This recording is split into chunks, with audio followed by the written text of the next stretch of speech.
Hey guys, welcome back to study medium channel. तो RUHS BSc nursing entrance exam का जो exam pattern होता है वो कैसा होता है मैं आपको इस वीडियो में बताऊंगा।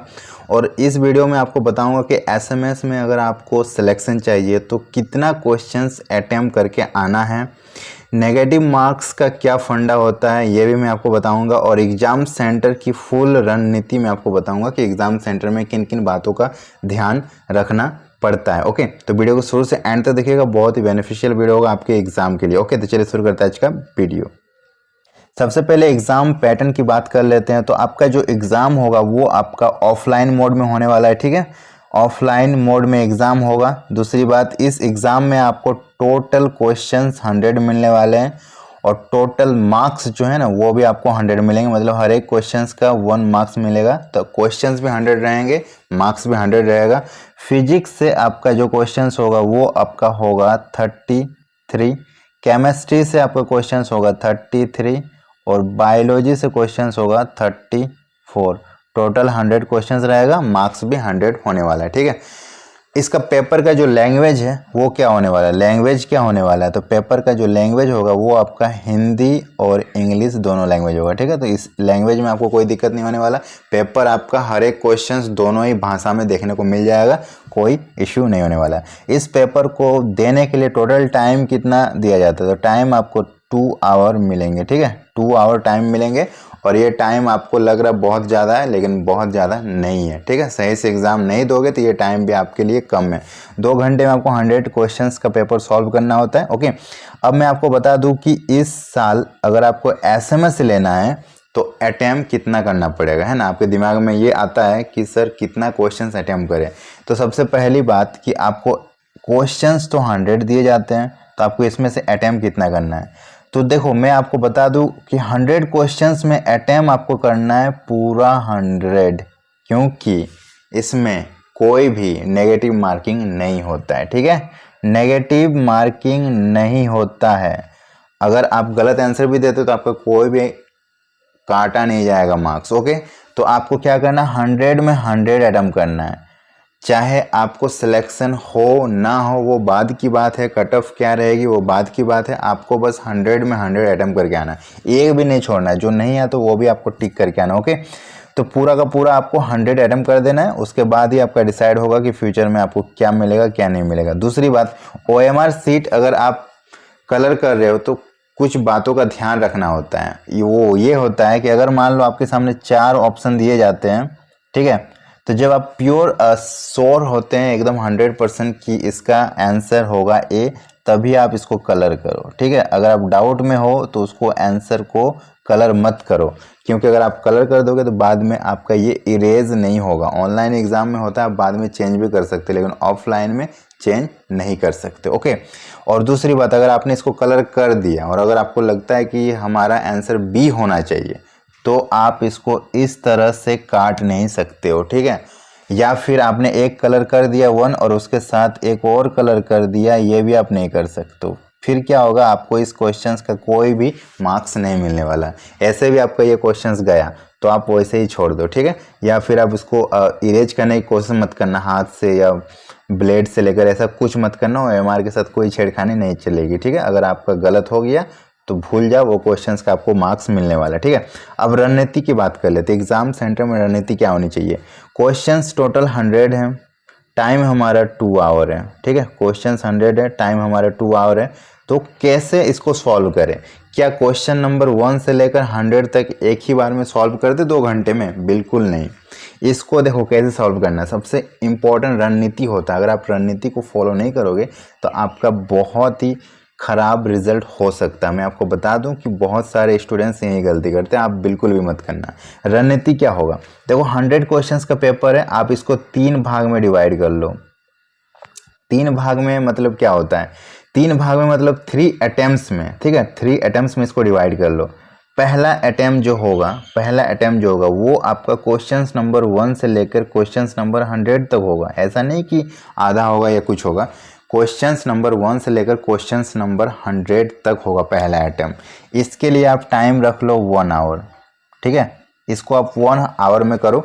और इस 1 से लेकर 100 तक आपको कौन कौन से क्वेश्चंस को सॉल्व करना पता है, जो आपको पूरा का पूरा कंफर्म श्योर आपको आता है, ठीक है। 1 से लेकर 100 तक आपको भले ही दाना है, लेकिन आपको 100 तक पूरा कलर नहीं कर देना, पूरा टिक नहीं कर देना। जिसमें आप प्योर श्योर हो कि मुझे ये कंफर्म आता है, वैसे ही क्वेश्चंस को आप इसमें कलर करोगे, ठीक है, फर्स्ट अटेम्प्ट में। और सपोज कि इस अटेम्प्ट में आपने 60 क्वेश्चंस को कर लिया, 60 क्वेश्चंस को आपने कर लिया और आपने पूरा श्योर हो कि मेरा 60 क्वेश्चंस एकदम सही है फर्स्ट 1 अटेम्प्ट में, ठीक है।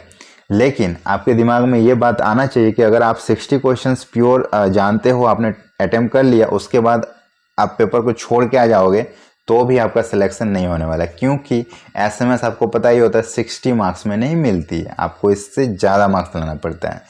तब आप क्या करोगे, पहला तो ये बेस आपका हो गया फर्स्ट अटेम्प्ट, तब आप सेकेंड अटेम्प्ट पे आओगे, सेकेंड अटेम्प्ट पे आओगे और सेकेंड अटेम्प्ट जो आपका होगा वो आपका होगा 30 मिनट्स का, ठीक है। सेकेंड अटेम्प्ट जो होगा वो आपका 30 मिनट्स का होगा और यहाँ पे फिर आप 1 से 100 तक भले रिव्यू लोगे, क्वेश्चंस नंबर 1 से 100 तक फिर चलोगे, लेकिन इसमें आपको उन क्वेश्चंस को टिक करना जिसमें आप थोड़ा डाउट थे, मतलब ये हो भी सकता है, नहीं भी हो सकता, या फिर 50% जो आपको लगता था कि ये होना चाहिए, वैसे क्वेश्चंस को आप टिक करोगे, ठीक है। सेकेंड अटेम्प्ट में वो क्वेश्चंस को आप नहीं टच करोगे जो आपको बिल्कुल नहीं आता, मैं पहले बता दूं, वो क्वेश्चंस को आप टच नहीं करोगे जो आपको बिल्कुल भी नहीं आता, वो क्वेश्चंस को टच करोगे जो आपको आधा अधूरा आता है, मतलब थोड़ा सा मेहनत करने पे उसका आंसर आ सकता है, थोड़ा सा सोचने पे आ सकता है, ऐसे क्वेश्चंस को आप सेकेंड अटेम्प्ट में करोगे 30 मिनट्स में, ठीक है।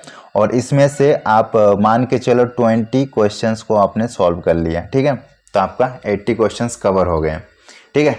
अब आप आराम से पेपर सबमिट कर सकते हो अगर आप चाहो तो, सेकेंड अटेम्प्ट तक लेने के बाद अगर आप पेपर को सबमिट करना चाहो तो कर सकते हो, क्योंकि इन 2 अटेम्प्ट में आपका क्वेश्चंस जो है ना 80 अटेम्प्ट हो जाना चाहिए। मैं पहले बता दूं, फर्स्ट अटेम्प्ट और सेकंड अटेम्प्ट में आपका क्वेश्चंस 80 अटेम्प्ट हो जाना चाहिए, 80 प्लस होना चाहिए। मैं आपको मिनिमम बता रहा हूँ कि 80 तो होना ही चाहिए, 80 से ज़्यादा ही होना चाहिए, ठीक है। उसके बाद भी आपके पास 30 मिनट्स बच रहे हैं। अब क्या करना है, इन 30 मिनट्स का यूज करना है थर्ड अटेम्प्ट में, ठीक है। मैं जो रणनीति बता रहा हूँ ये आप फॉलो करो, आपको बहुत अच्छा रिजल्ट होने वाला है। थर्ड अटेम्प्ट में इसको आपको देखना है, इसमें आप क्या करोगे, वो 20 क्वेश्चंस को देखना है जिसको आप बिल्कुल भी नहीं जानते हो। रिव्यू तो आपका 1 से 100 तक ही होगा, ठीक है, 1 से 100 तक ही होगा, लेकिन ऐसे 20 क्वेश्चन जो आप बिल्कुल भी नहीं जानते, मैं आपको एग्जांपल दे रहा हूँ, 20 क्वेश्चन नहीं, यहाँ पे आपका 10 भी हो सकता है, 5 भी हो सकता है, 25 भी हो सकता है, आपके हिसाब से, आपका तैयारी के हिसाब से वो अलग अलग हो सकता है।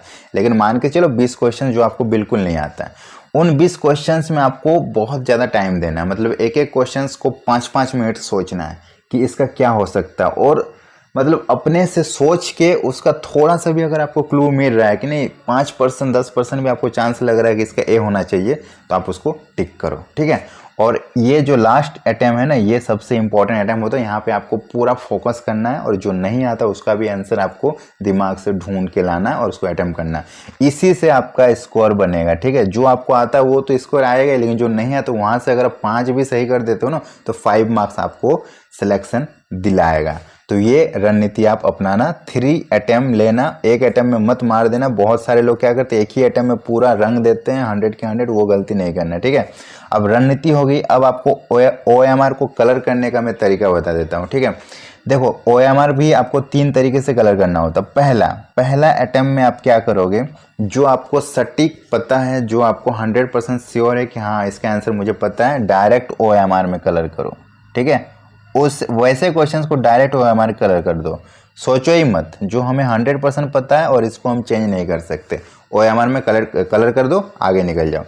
सेकेंड चीज़ क्या होता है कि जिस क्वेश्चंस में आपको थोड़ा बहुत डाउट होता है, जैसे कि अगर इसमें थोड़ा सा मुझे शायद लग रहा है ये होना चाहिए या फिर ये होना चाहिए, वैसे क्वेश्चंस को क्या करो, OMR में नहीं कलर करो, क्वेश्चंस में टिक लगा लो, ठीक है। उसका आंसर को क्वेश्चंस में टिक लगा के छोड़ दो और लास्ट में एक बार और उसको वेरीफाई कर लेना बना के, जब आप श्योर हो जाओगे तब OMR में कलर करने आना, ठीक है।